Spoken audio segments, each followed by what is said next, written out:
Hello, folks. Name's Cy. I've decided, due to just some weird thinking, to start a book review podcast. I call it Cy's Serials. These are going to be books that I've read and that I'm going to suggest to you.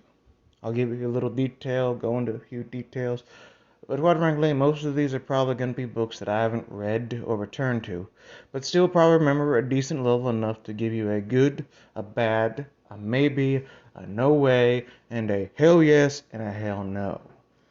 Those things will probably change, as will my opinion on many things.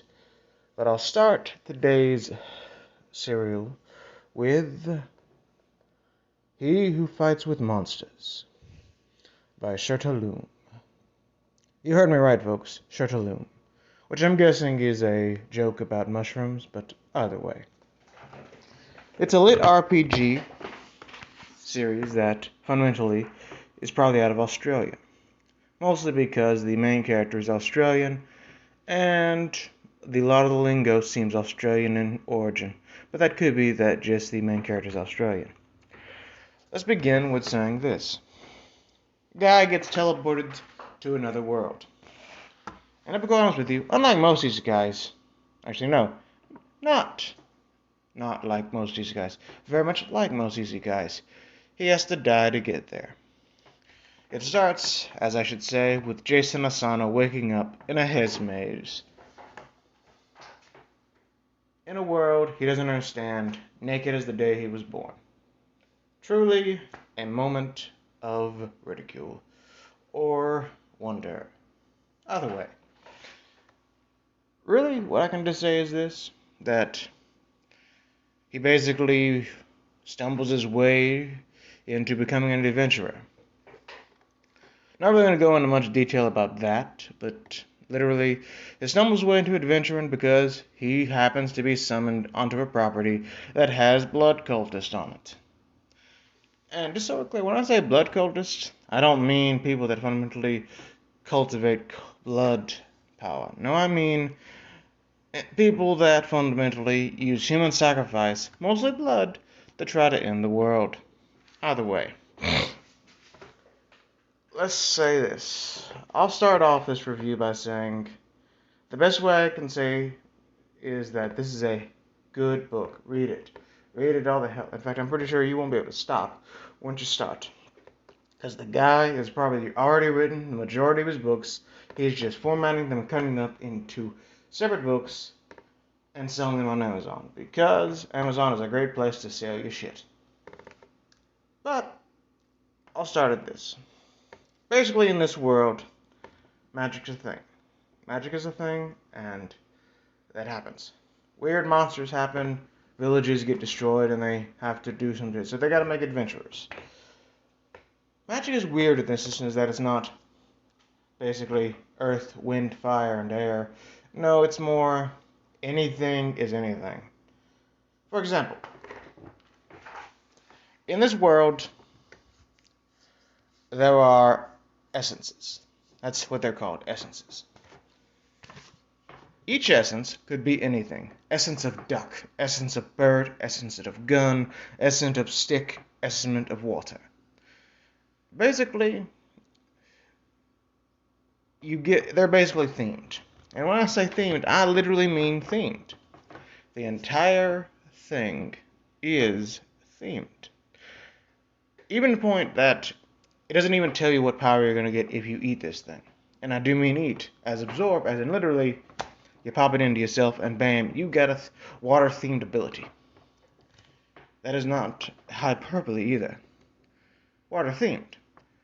The thing about each essence, however, is this. You have no idea what you're going to get out of it. And by no idea, I mean this. Say you eat a water essence. It could get you anywhere between water gun, or summon water, or find water. It could mean any goddamn thing out there. Now, every person is allowed 4. Usually people decidedly get 3, and then the universe gives them the 4th that coalesces in a linear. It basically makes a good foundation based on the 3 you've already gotten. This fourth one is called a coalition essence, which is basically the final piece in the pyramid that allows you to make a pyramid. Now each stone, you only get 4 of these stones. You can't redo. Once you do, you're gonzo and you got 4 essences, you're stuck with them. Basically this. He got, I believe, Dark, Judgment, Apocalypse, and Death? I think it was Death. Point being is this. He got all those stones by happenstance, or maybe not. That's up to you to decide. Read the book, you'll find out what I mean. Point being is this. He gets, I'm able to see in the dark. I have a nice shiny cloak that shoots stars out of it. I have a nice familiar. By familiar, I kid you not, this guy, I kid you not, summons a hive mind of leeches. A pile of leeches. He summons a pile of leeches as his familiar. That's his thing. That's his familiar. A pile of leeches. I'm not going to tell you anything else about it, but that's basically what he does. He summons a pile of leeches as his familiar. Now, I already said he can see in the dark. He's got a nice shiny cloak that lets him fly a little bit. A pile of leeches. His fourth one is sins. That was it. Sin. What was it? Something. He eats sins, which is his healing ability. I kid you not. He eats sins. That's what his coalescent essence was. He eats sins. Or was I forget which one was a coalescent essence. Simply put, is this. He's got see in the dark, fly plus camouflage, familiar, and healing. That's his shtick. I should have mentioned that it's dark as hell. It's creepy. It's cold. Its powers make him sound to be a dark lord of the malevolent power. His thing is poisons, death, and evil. That's his power shtick. That's his soul. So, ladies and gentlemen, what I mean by that is this. You don't decide what powers you get in the context consciously.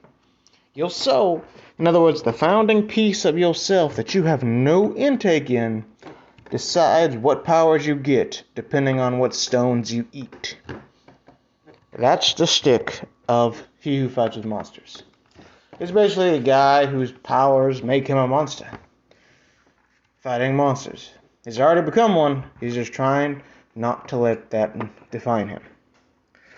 I should mention that he also saves the lives of a really rich guy from a famous family, a lion guy that's from a lion guy, I literally mean that, a guy who's a lion, and a guy, and a mage that likes to burn things with lava. She's not that crazy, but they're all nice people. I can't remember their names because you really don't remember people's names until you're reading this thing, and I've forgotten their names. Same put as this. I think one of them's name is Rufus. I think another one's name is Jenna. And another one's name is Gary. You find out which one is which, ladies and gentlemen. You find out which one is which. Point being on this fact, though, is he saves their lives. They're about to be fed to some giant, to some apocalyptic beast.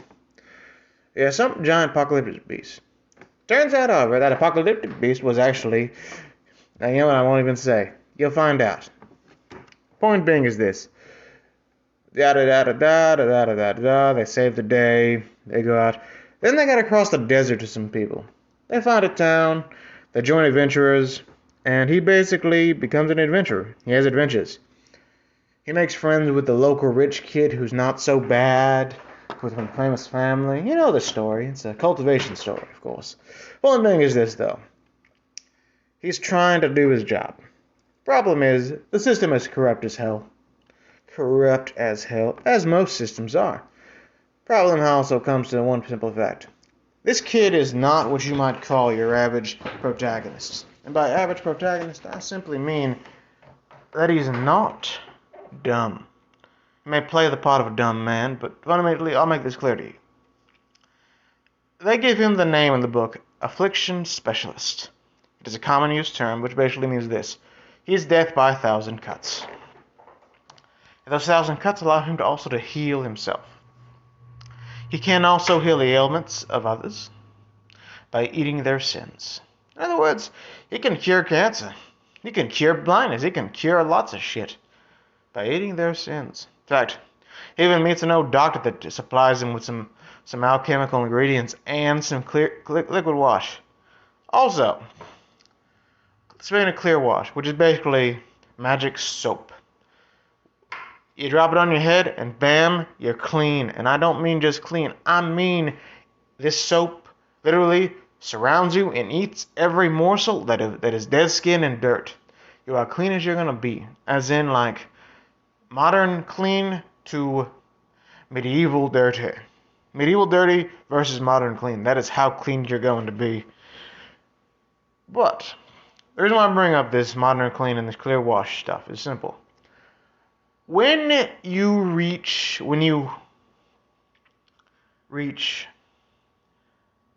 well, honestly speaking, when you reach your power level set, you go through what you might call a cleansing. And by that I mean this.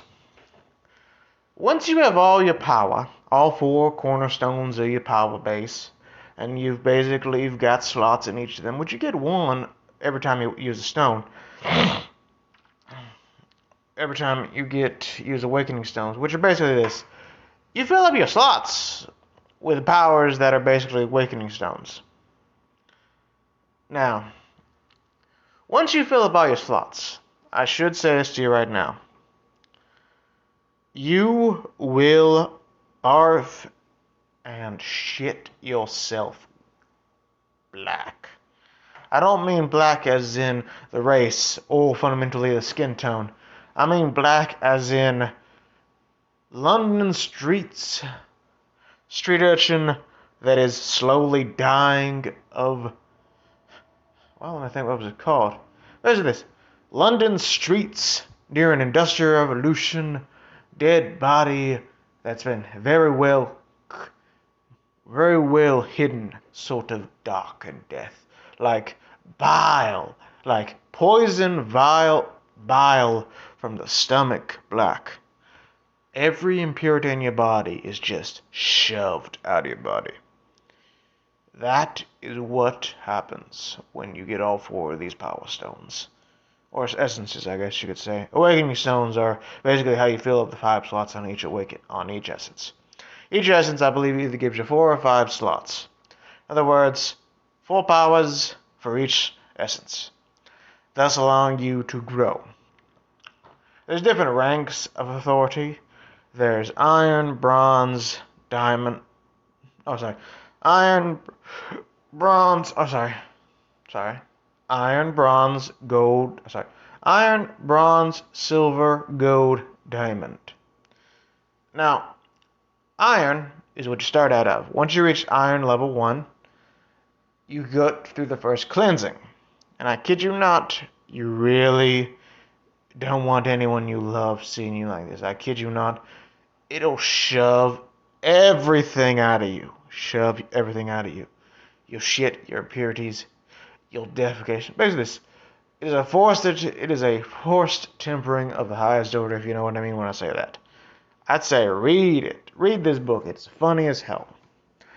But then basically he fights monsters, he learns life lessons, he makes friends, he goes eats things, he meets gods.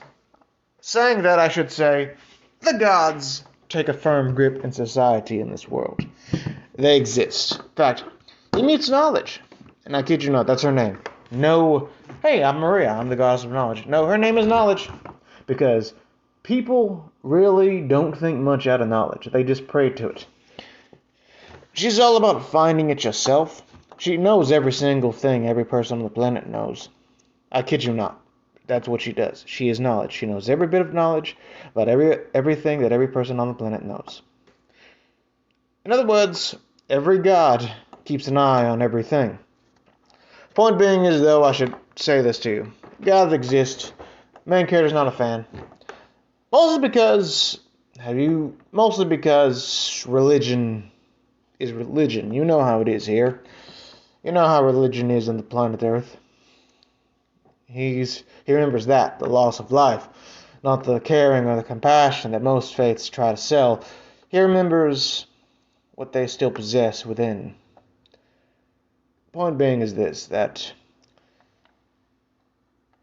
religion, the gods, take a firm stand of existence. I should also mention that everyone bows when they come out. I'm not kidding. Everyone bows. Everyone bows. Jason does not. He does not. He does not bow.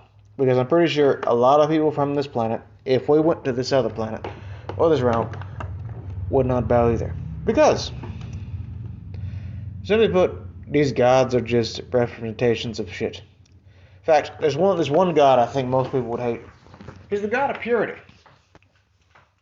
I kid you not, he's the god of church of purity. Now mind you, they help things, you know that jazz, but the church of purity, you know how this will go. Church of purity, you know that jazz. I should also mention that there's a thriving underground fighting arena, which will come into play later. Worry about that later. Point being is this. This book has got martial arts, magic, adventure, funniness, foods. It's got people too, and also pets. There's one guy. He's got a nice turtle. Then of course there's this one guy. His name's I can't remember his name. I just think of him as Prince. You know why I think of him as Prince? Simple, because he is one.